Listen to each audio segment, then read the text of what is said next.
What's up, YouTube family and Browns fans everywhere? This is Cleveland Football, and I'm your host, Terrence Hudson. All right. No victory Monday today. Unfortunately, we fell to the Steelers, our bitter rival. I thought we would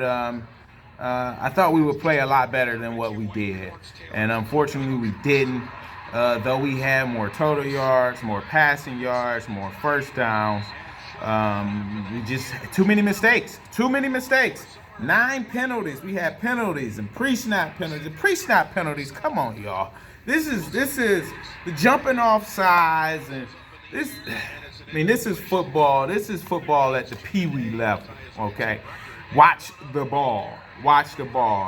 Those things. First play of the game. I believe one of those plays. And then the 3 turnovers. You had the 2 interceptions by Winston, and just at unfortunate times. The defensive lineman made an excellent play. You want to see Winston throw that one in the dirt, but he's one of those guys that got supreme confidence in his arm and believe he could complete any pass. And in some ways, I mean, there's times in the game where you need that, where you got to have it, and you want somebody to be able to pull the trigger. And then there's times in the game where you got to be able to scale that back, eat it, throw it in the dirt, punt the ball away, or take the check down. We saw that on that last pick going down the seam. He had the check down there, but then he did some good things as well, hitting Judy on the run. Another run that he had, and hitting Njoku. So it's tough. Just too many mistakes. You had the 2 missed field goals. When you miss field goals like that, it changes the complexity of the game. The complexity. Look at me, what I'm talking about. It's the end of the day. Y'all been teaching all day. But it changes the complexion of the game.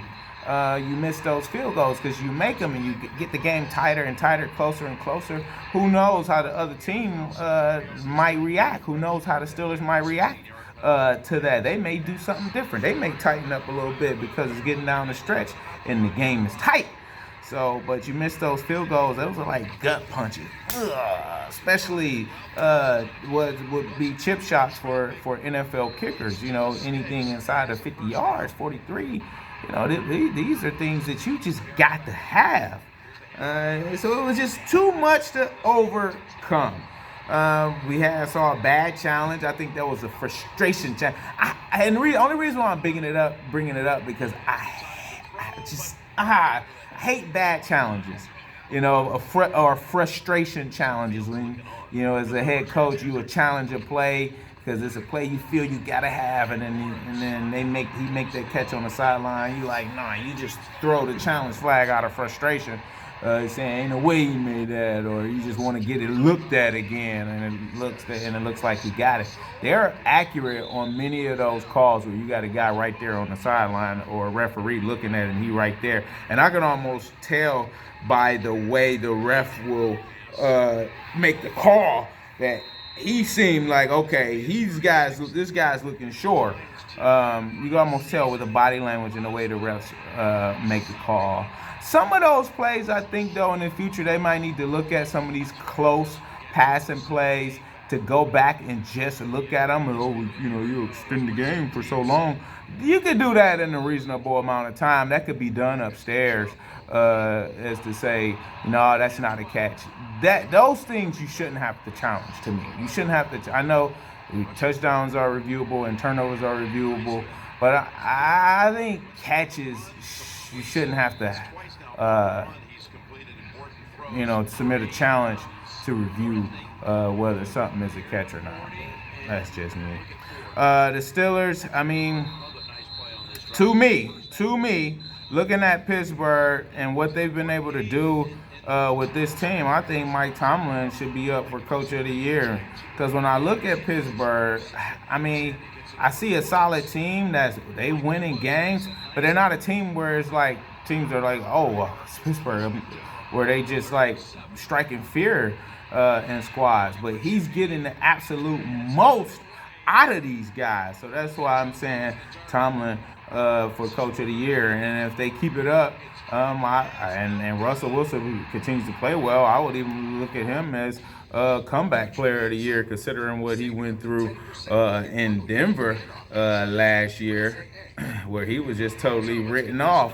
Say he couldn't read the defense, he couldn't throw down the middle, he can't see the field, he can't run, he can't move no more. And he's looking pretty good to me, doing all the things that they said he couldn't do last year. So I just think it was the change of environment. So, but I'll be interested to see what they do next week against the Eagles. And then if they go into Philly and handle business in Philadelphia, yeah, they'll be in the playoffs and they'll be dangerous, especially if you let them stick around. The longer they stick around, the games stay close, then yeah, they can beat you.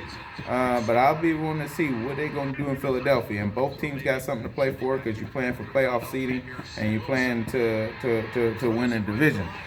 But we got to do better. We got to play better. We have been officially eliminated from playoff contention, but you still have to come and play. These fans, they paid their money to come see you play, and they still cheering you on.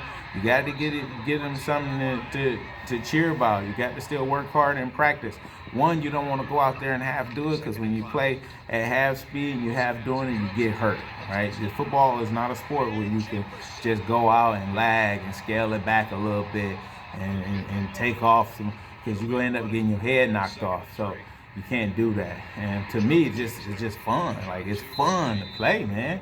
So I want to go out there and wear a guy out. This guy in front of me, he can't guard me. I'm wearing him out. I don't care what the record is. I'm a ball. And you got to go out with that attitude of still showing that this is me. That's what you used to say. And coming together as a squad and handling business. So we got the Chiefs this week. I think the Chiefs could be beat. They've played a lot of close games all year. I still think the Chiefs is the team to beat. I still have them at number 1 in my power rankings, all because they keep winning and they know how to win, and they're back-to-back champions. And until someone can dethrone them, they still number 1 in my book. So best record in the NFL as well. So that's what we got, and that's what I got for you today. So if you like, hit the like button. Be sure to share. Be sure to comment, and be sure to subscribe.